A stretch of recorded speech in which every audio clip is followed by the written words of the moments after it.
چې د الله خوف په زړه کې راشي ته به د هر قسمه ګناه نه بچ کېږي او د الله محبت به ستا په زړه کې راځي.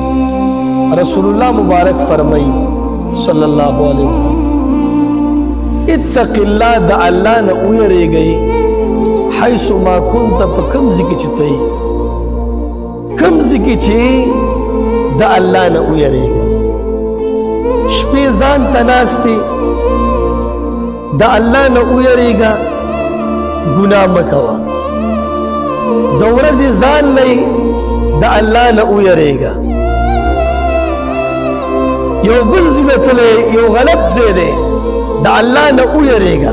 کوم ځای کې چې هلته د الله نه ویریږه. او دویم څه وایي